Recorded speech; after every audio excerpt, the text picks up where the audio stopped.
All right, tonight's recipe is fried rice, and not the kind that Uncle Roger's gonna like, although maybe he'll forgive me. This is Thai fried rice, which is, it's not Indonesian fried rice. It's different to Chinese fried rice. It's similar to both, but also completely different. It's got a lot more sweetness. It's my favorite fried rice. It just is. I like it more than nasi goreng, and I like it more than Chinese fried rice. So sue me.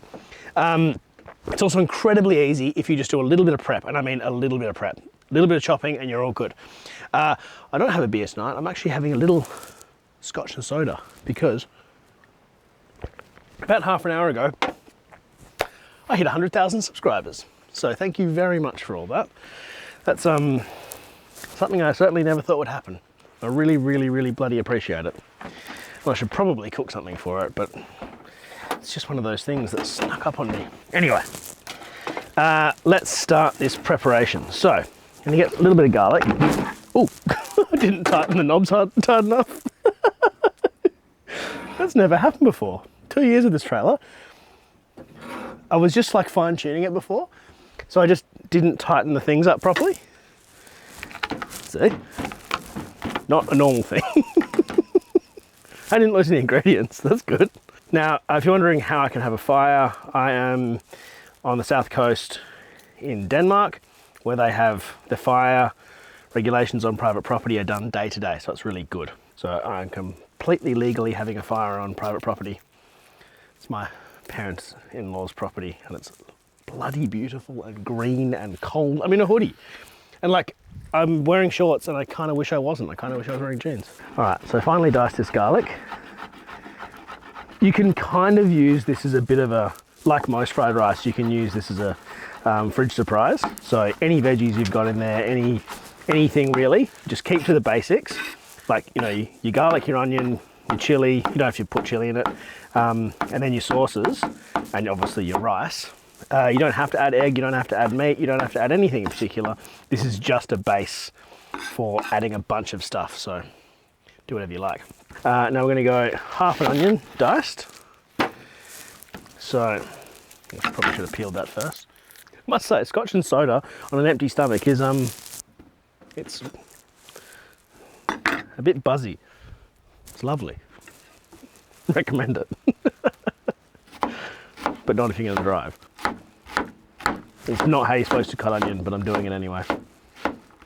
Now the one thing with fried rice is you need day-old rice. Now, I don't usually have day-old rice in my fridge, or, you know, old rice in my fridge. However, the reason you want day-old rice is that it's dry and separate and not clumped together. And they sell it in the supermarket, dry and separate and not clumped together.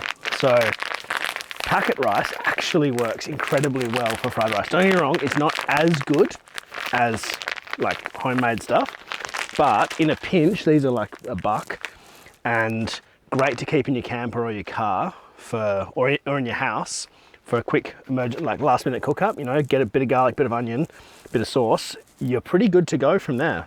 So definitely keep that in mind. Now, we've got equal parts fish sauce and oyster sauce. So I'm going to use about 2 tablespoons of each.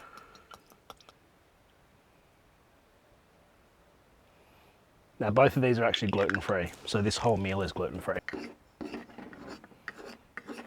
So that's an incredibly easy sauce. Next, you just want to grab some spring onions. So I'll just get like 3. Now these are annoying to carry, so you don't need to carry when you're getting these ready for camping. I have 2 gigantic fridges, so I can do this. But if you don't, then no problem. You just cut the bottoms off, cut most of the tops off, and you're left with that, not this huge shooting match to carry around. Significantly easier to fit. And if you put that in a Tupperware, it actually lasts ages. And what we're going to do with this is cut it into sort of medium bits, but just the white bits. So they're probably 1.5 centimeters long kind of thing. And then we'll keep the green bits for garnish. All right, now I think it's ready to get our wok on. Oh, and I'm just going to get the other part of it, which is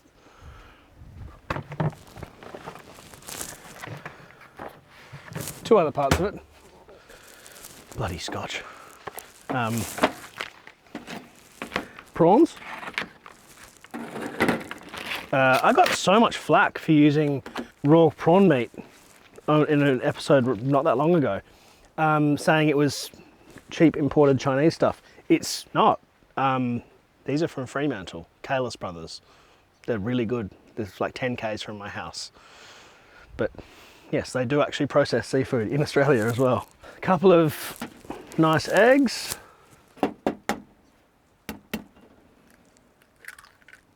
So it might be a one pot, but it's multiple little vessels. So you're gonna have to wash up a few cups. Well, 2 cups at the end of it. So overall, pretty good for washing up this one. Now we'll drop this fire pit down.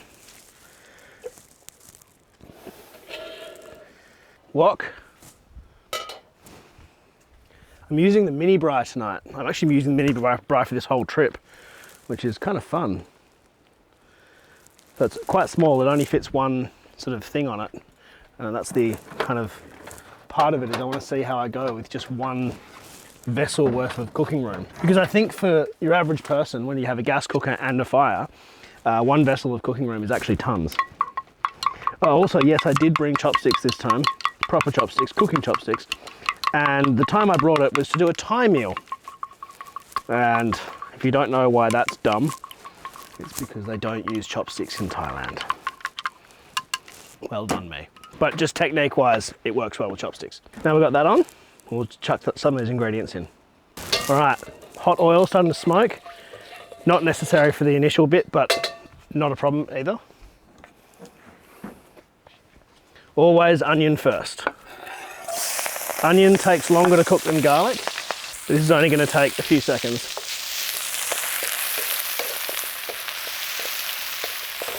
Need to get another one of those big steel wok scraper things. They're great. Okay. As soon as that starts to get a couple of little brown bits and goes translucent and a bit fragrant, then you can whack this straight in.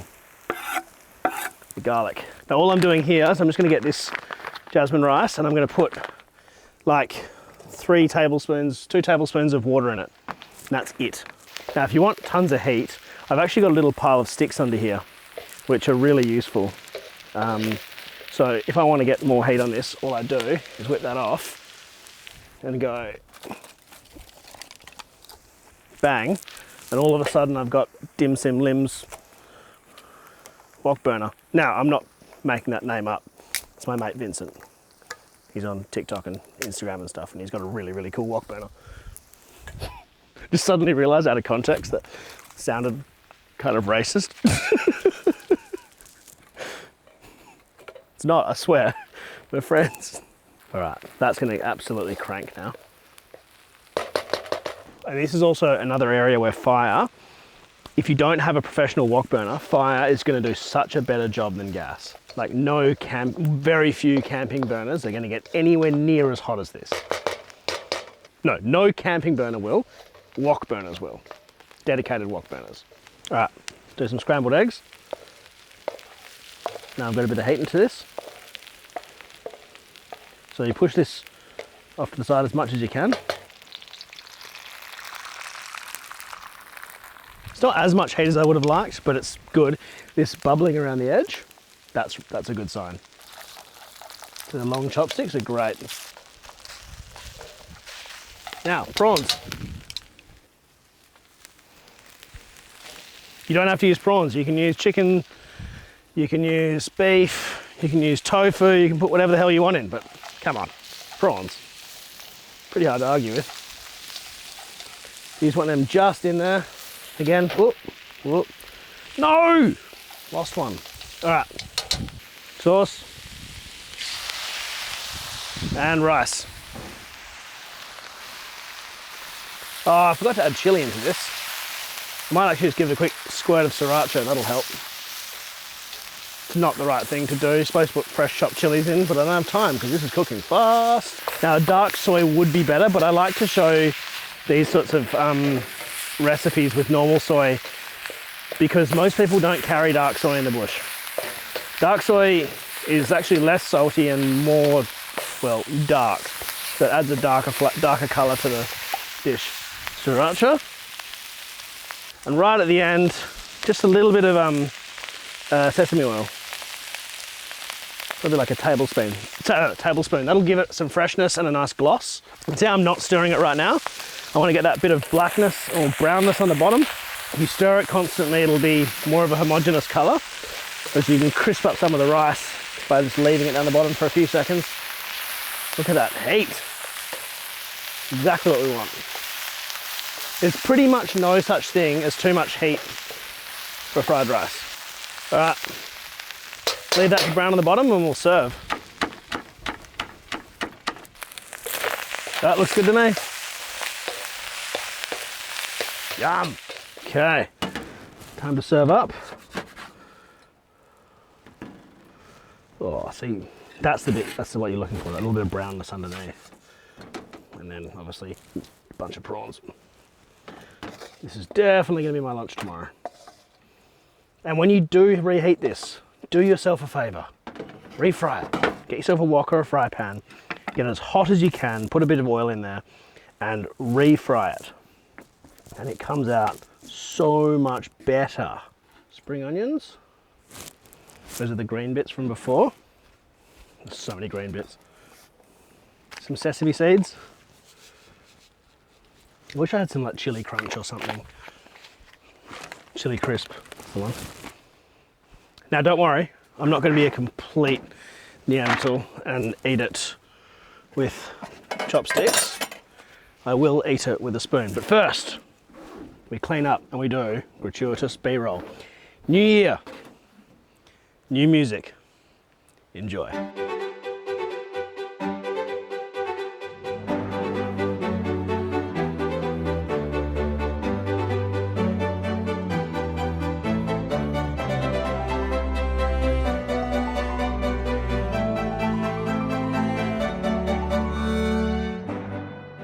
Okay, yes, I did just put my bowl on the fire to get gratuitous B-roll, and yes, it is extremely hot.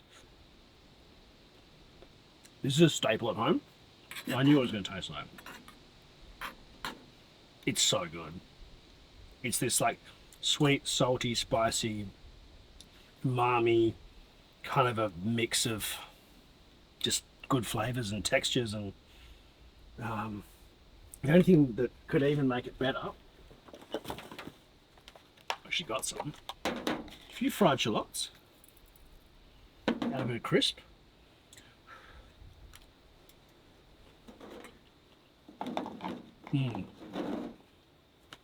The test.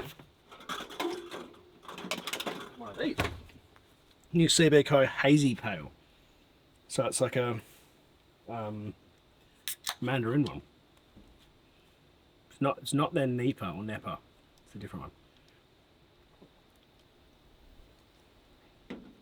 Oh, it's one of the best things ever with beer. And you could chuck a fried egg on top, and you could put it with a steak. It wouldn't matter. It doesn't matter. Have it on its own, have it as a side, do whatever you want with it. But I can tell you that it's an amazing leftover. I'm actually annoyed I didn't make more. That's only like one set of leftovers. Right, I'm going to nail this, sit by the fire, finish my scotch, and reminisce about how the hell I got here. Thank you so much for all your support over the years. Thank you so much for getting me to 100k. Still mind-blowing. And I'll see you in the next one. Cheers.